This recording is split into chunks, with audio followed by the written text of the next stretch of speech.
Today I'm coming to you with my Orilium wrap up. I did read, now I had COVID right at the beginning, so I actually got a positive COVID test on the 1st of August, which is my birthday. Happy birthday me. So I did a lot of reading that week. But Orilium ran from, I think it was the 29th of July, so slightly into July until the end of August. Actually, I fit it all in oh no, it's the 31st today, so yeah. I've used up the whole time. I don't know when I'll post this, but it's the 31st today. And I did make my goals. I did read some books which I didn't manage to shoehorn into prompts, and so I'm looking over there because that's where my list is. I should bring it here and then I'll be looking at you. So anyway, what was I saying? Yeah, so obviously my list has got all these scratches, and look how awful my handwriting is, crossings out and changes because books, I had requests come in for books, or there were a couple I think that I DNF'd the one I intended to read, so I obviously had to find a replacement. So yeah, library books and whatnot. So but my original plan was to go for the books needed for Mathematician, which was 5 books. The books needed for Rift Architect. Orilium is a magical world in which you play almost like an RPG. You take subjects in order to work towards your dream jobs, and that's kind of not how I choose what I'm studying, but it never has been. But that's how this world works. Okay, so I had to pick a couple of jobs. I did this last year as well. I picked overlapping jobs from last year and sort of worked towards them, keep as many options open as possible. So anyway, I think I picked a TBR of about 11 books, and with a stretch goal of an extra 3. And I haven't read all the books in my TBR or even all my stretch goal books. If you compare this video to my TBR video, which I'll link down below. I don't know why I'm doing this because I haven't managed to work out how to put the little hyperlinks in. Maybe I should work out how to put the little hyperlinks in. Well, you'll find out whether I did it for this video by whether there's a hyperlink. Anyway, what was I saying? I seem to be wittering a lot today. Without further ado, because I do seem to be making heavy weather of this, I'm just going to go straight through my books, my 14 books, what the prompt was, what I read. So the first one is Alchemy. I only had to read 1 book for this. Read the first in the series.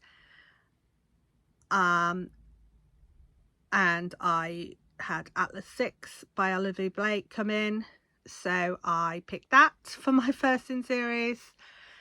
This is sort of dark academia, sort of fantasy. It's a really interesting world building. It's about people who can manipulate the world. It's about magicians, and they're in this secret society with the Library of Alexandria. The Library of Alexandria got saved and it still exists, and they serve the Library of Alexandria, use the Library of Alexandria.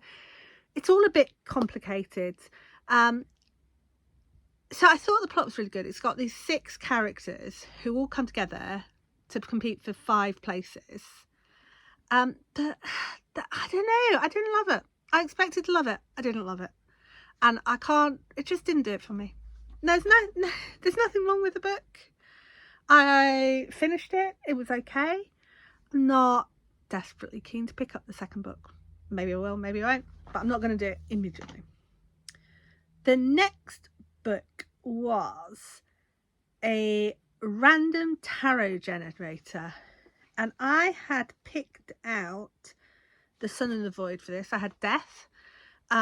But then I got given this for my birthday, and the Death card had a teenager on the cover, probably a girl, slightly femme looking teenager. That's a better way of putting it, isn't it? And this is a book about an old man and his granddaughter. And for various reasons, she has to move in with him, and she thinks he's really grumpy and doesn't want to be accepting. But then she finds out that, like, she thinks she's been sent out to live in the garden so he doesn't have to look at her. But actually, he's put together a really nice private space so she can have her privacy if she wants it. And there's lots of little things of that in mind where actually he's been really excited about getting to know his granddaughter better, and it's coming across as pushing her away. And so they grow this really lovely relationship over the course of the book, and we get to learn more about him. It's a bit heartbreaking, but there is quite a lot of happiness in there as well. And it was a really, really lovely book, and I'm so glad my son gave me this. It was lovely. So yeah, Every Shade of Happy I would definitely recommend. The next was the first book you see on Goodreads or Instagram, which was Fear the Deep. And I don't know where I put my copy of it, but this is another absolutely stonking book. It's based on Manx mythology.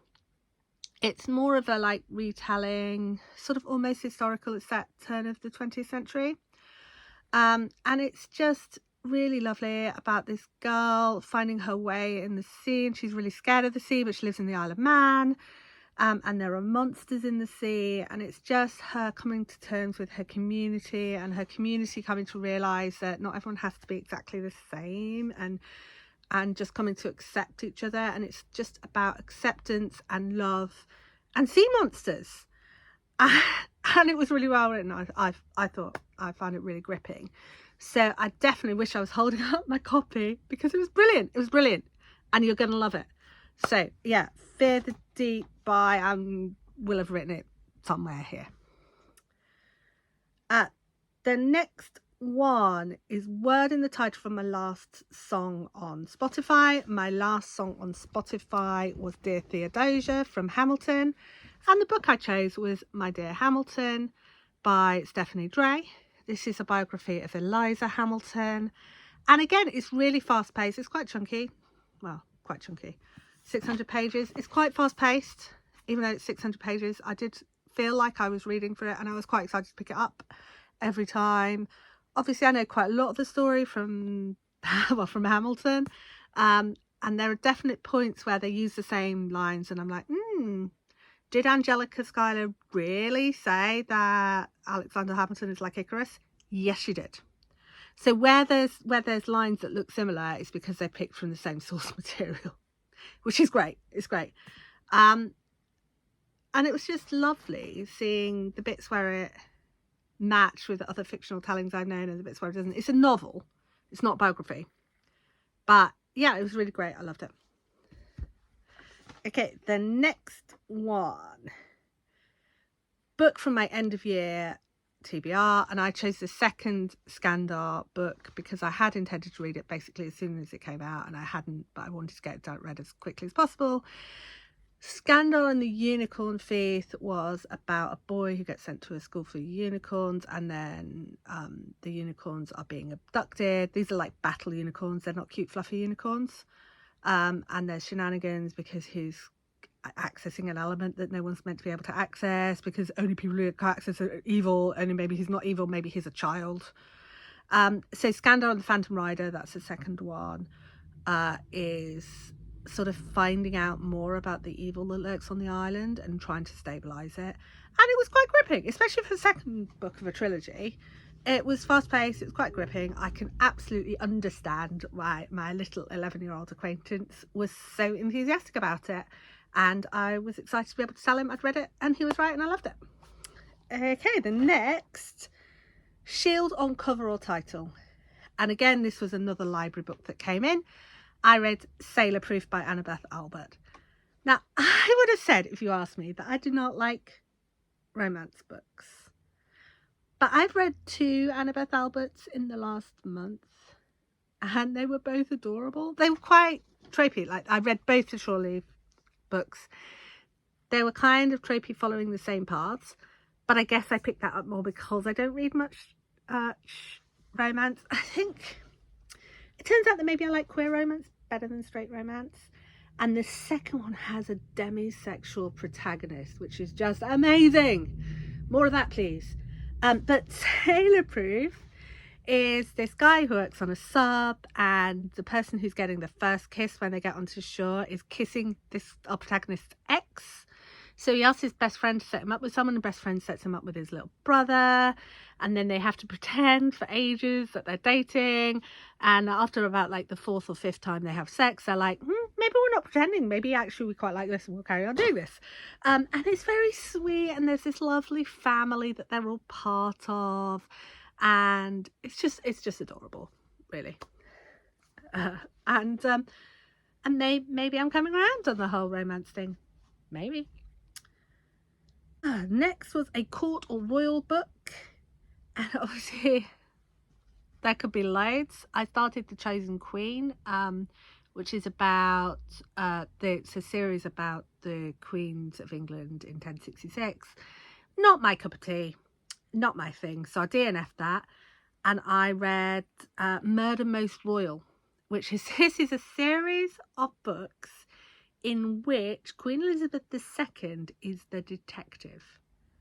But she never admits to it. Like, she always wants to do it behind the scenes and then drip feed things to the police so they get there too.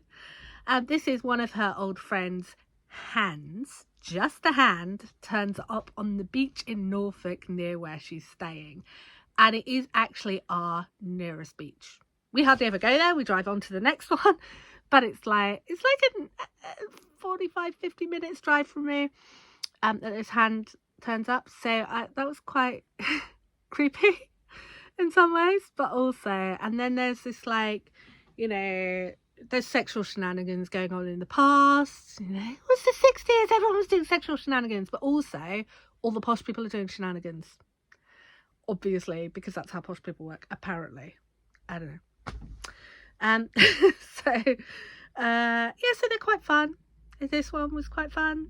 She's got an awesome private secretary who's just adorable. And with her, it comes with this wonderful, not private secretary. Oh, I've forgotten the name. Oh, personal attendant. I know, she's got this awesome staff member who is helpful and also super awesome with a super awesome family background. And they're quite fun. They're quite fun, which is why I've read up to like 3. The next book was set in a different culture. So I read A Carter Woman by Nnedi Okorafor.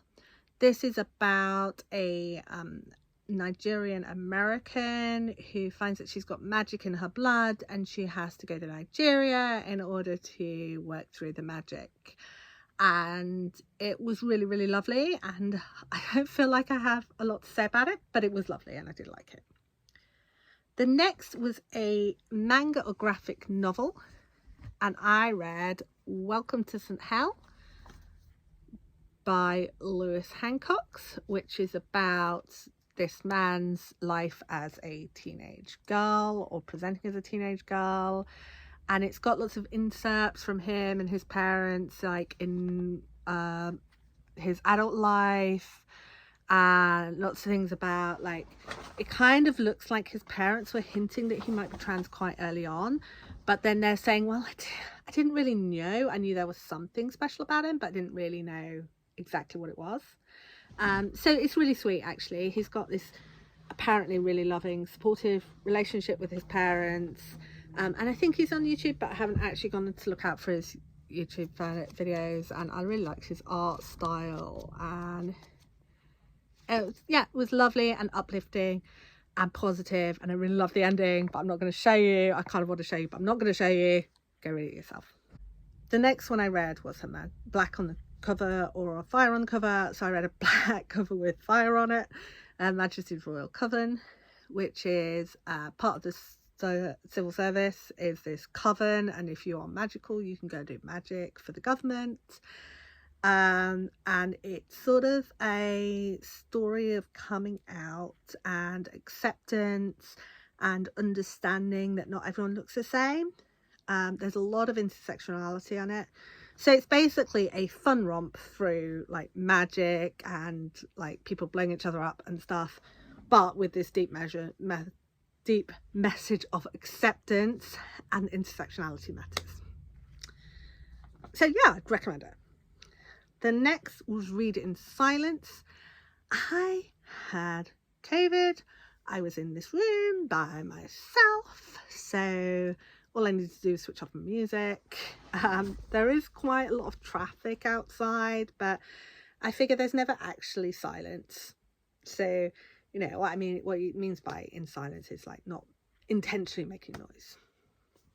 Like the John Cage 4 minutes 33, where the point isn't that there isn't any sound, is that you're listening, you're in a listening frame, and you're listening to the sounds that would normally get passed by. So this one I just didn't make intentional noise.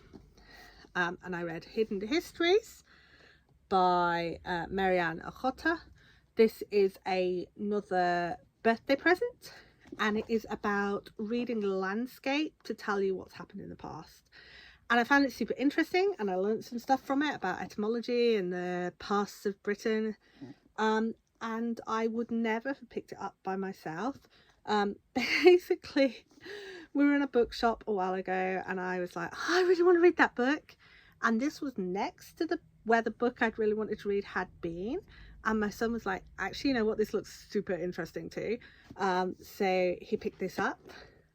And yeah, and I found it really interesting.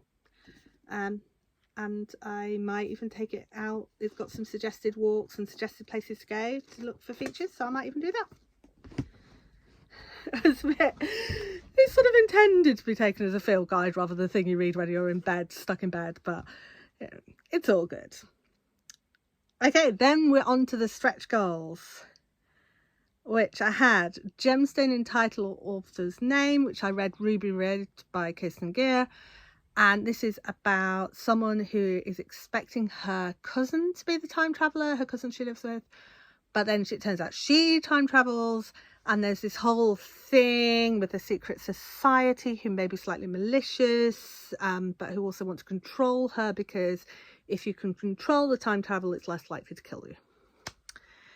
And it's one of those books where it's 3 books, but it's one book split into 3. So I kind of got to the end and went, that was it.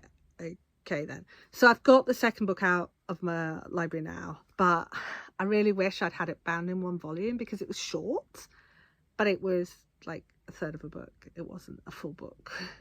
The next was adventure book, and I had Emily Wilde's Encyclopedia of Fairies turn up.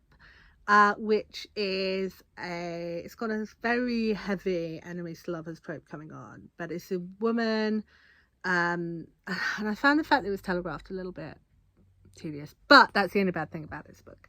This is a woman who studies fairies going off to, like, whatever the same anthropology is for fairies. So she goes off to Iceland in order to learn about Icelandic fairies.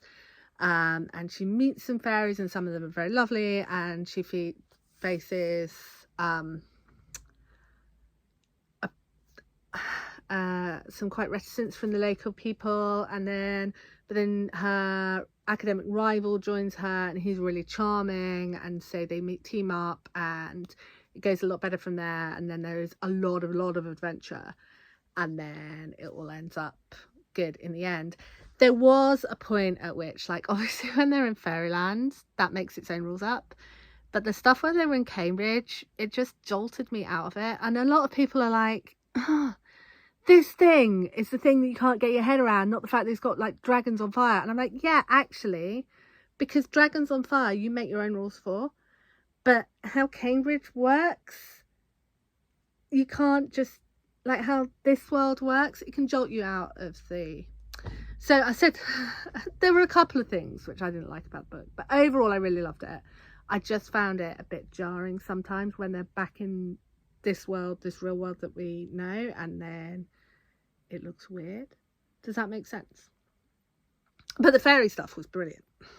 No problems there.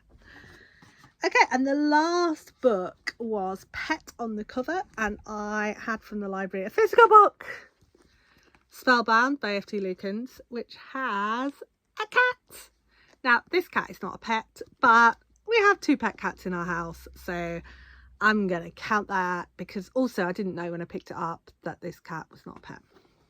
He looks like a cat. Oh, he's so cute. He's so cute. Just want to suck your chin. Right. But anyway, these two people are apprentices to rival magicians, and then they get caught in a storm of democracy. No, bureaucracy. They get caught in a storm of bureaucracy with the adult magicians getting caught up in it. Senior magicians getting caught up in there, and these guys have to save it. And there's just a lot of good rep. So Rook is male, but Sun is non-binary. Sun's mentor is non-binary, so it's not like MB people are new. They're not. They're in the Bible. Right. So in fact, there's a theory that says that Adam is intersex right at the beginning, and NB, male and female, he created them, but he hasn't made Eve yet. It's just Adam is male and female, which sounds like MB to me. So, you know, if Adam can be MB, Sun can be MB. And Sun is cute as, and they just have this really cute friendship going on, and it's just adorable, and the cat's super cute. And I don't know why I keep talking about the cat. But yeah, it was just really cute and lovely and fast-paced and exciting. And that is the end of my Orilium wrap-up. So I think that's 14 books. I hope that's 14 books. And I, on the whole, really like them. And maybe you've found something that you're excited to read. I don't know. And I will see you again soon. Bye.